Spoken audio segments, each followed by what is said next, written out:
Hello everyone, I'm Urmila Chanam, founder of Breaking the Silence Worldwide Foundation, an NGO working to raise awareness on menstrual hygiene management since 2014.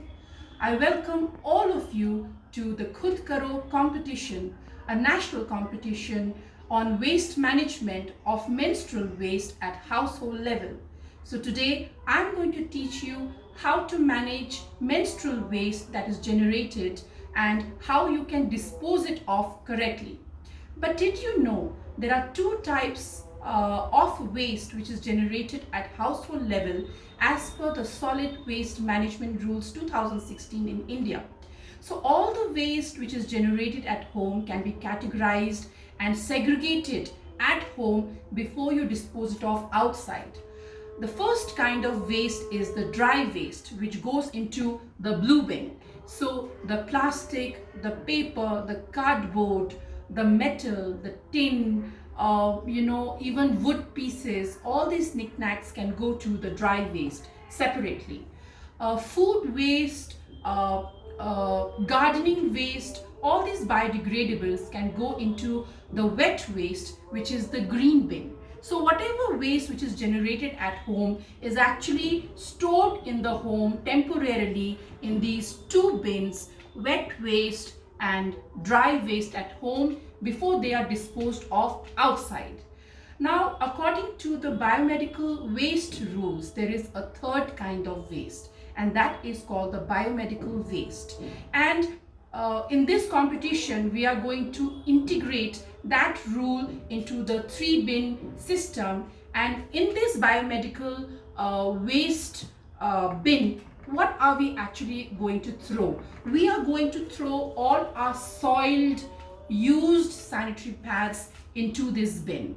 We are going to throw PPE. Now we are having COVID times, so the used mask, the used gloves, when we sneeze into a wet tissue, we are not going to mix it up with the dry waste and the wet waste, but it is going to go into this red bin for biomedical waste completely separately. So these are even bandages, gauze pieces, all this biomedical waste is going to go into this waste. And these three kinds of waste are always going to be separate and even thrown separately. Now, to participate in this competition, all you have to do is make a 2-minute video on the process of how you're going to throw this used sanitary pad and then submit it to Urmila BT Breaking the Silence Worldwide Foundation at gmail.com. That's my email address, or urmila.chanam@gmail.com before 1st of November. Now, I'm going to put this aside and I'm going to teach you how we actually do it. Now, this bin is going to be placed either in the corner of your bedroom near the bathroom, or your dressing area if you have a separate one, or maybe in the balcony where there is no rain or water, insects or small children playing around. I like to keep it under my sink in the bathroom because my bathroom is very big and there is no water in that area. So this is where my biomedical dustbin is placed in the house. Now, to be able to segregate this waste, what you have to do is you have to make paper bags like this. So people who take newspapers daily, we actually throw these newspapers or give it to the raddi. However, you can spend some time and make a big paper bag like this. I make big paper bags like this, and it is a very good hobby at household level. You can involve children also, and you need one big paper bag for this. So this is one big paper bag I'm using, and I put it inside in the beginning of my menstrual cycle. So today my menstruation began, and I'm going to I'm going to select a bigger one. So this is my bigger bag. Can you please come closer? Can you please come closer and show this? So this is how my bag, from top, can you show? So this is how my bag is going to remain at the start of my periods, and I close it and keep it. Now, after I use one pad, inside the bathroom, this is an unused pad, but in reality it will be a soil pad. So this soil pad, I roll this up into a small volume place, and I use paper, cut paper, and I keep all this cut paper in one of my private cabinets in the bathroom. These are all cut paper, and these are cut newspaper bags. So I put it in this paper, and I put this here.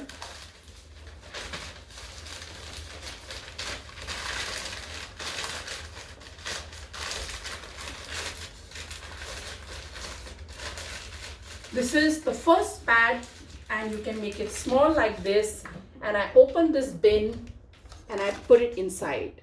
Now you know that in a day, minimum times that you have to change your pads is 4 times. So I'm looking at 4 pads, and if you have more volume, then it could be up to 6 pads. So the next time you are using a pad, this is a used pad, you put the used pad, roll it like this,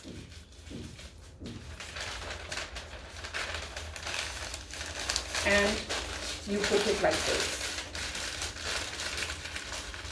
This is the second pad. Open it and put it inside. This is how your pads are being saved. And then the third pad and the fourth pad needs the same kind of treatment. You're rolling it. You're not going to use plastic, and it goes inside. And the fourth one, the soiled one, goes inside and goes like this. Now, in a day, you have these soiled pads which are put in a newspaper bag, a strong newspaper bag which is made of 3 layers so that it does not tear from here, and it is separate from your household garbage of dry waste and wet waste. It does not get mixed. And before you throw this outside of your home, you can come with me. Before you throw this, stay there. I'm going to show you that before you throw, there is one step which you have to do. Is this is your paper bag,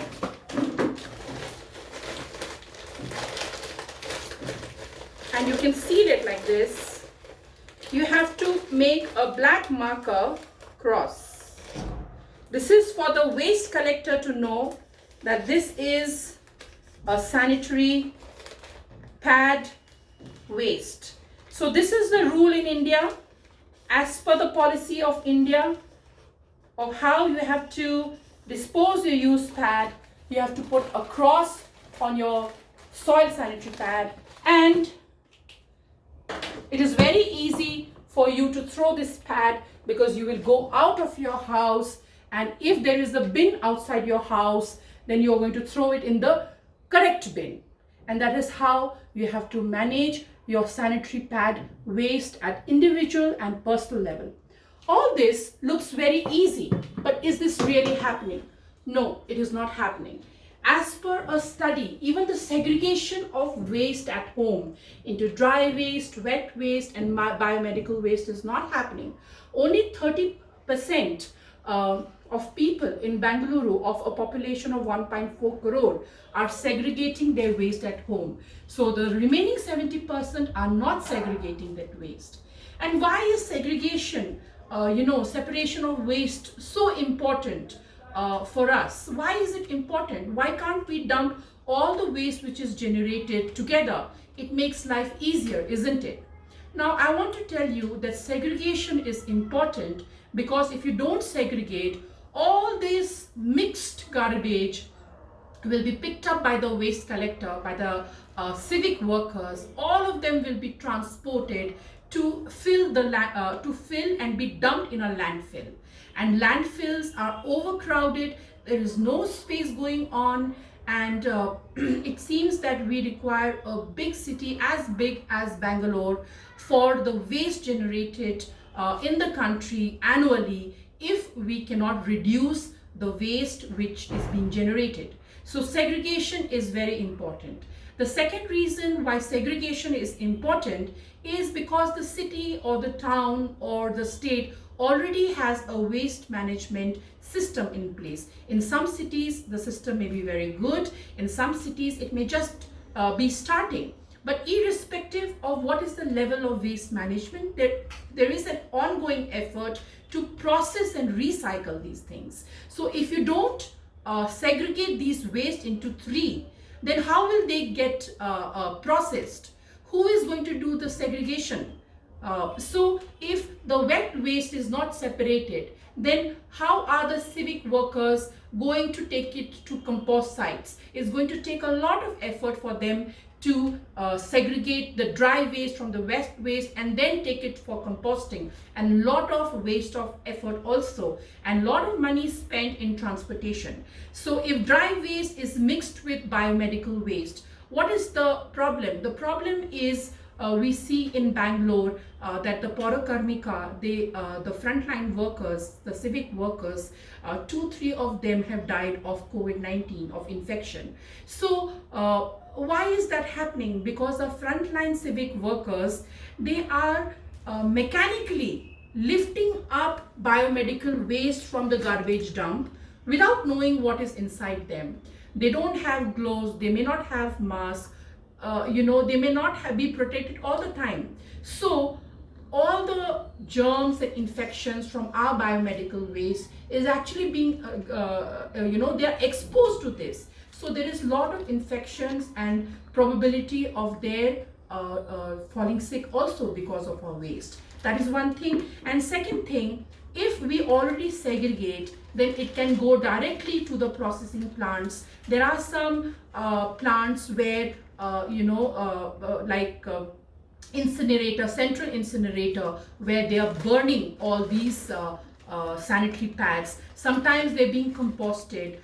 Sometimes they are being shredded by machines with the use of machines and being made into packaging material. So all these technologies are taking place. But if you don't segregate it at household level, you cannot expect the frontline worker to actually handle your used sanitary material. Now, you know how gross and how bad you feel to touch kachra, to touch rotten food in your own dustbin. You feel yuck. But we expect our frontline workers and waste managers, waste pickers to handle our waste. We don't even give a chance. So I welcome both men and women, boys and girls to participate in the Khud Karo National Competition on waste management of menstrual waste. And if we start the change with ourselves, then I'm sure in partnership with the government, we will form a cleaner, a safer environment.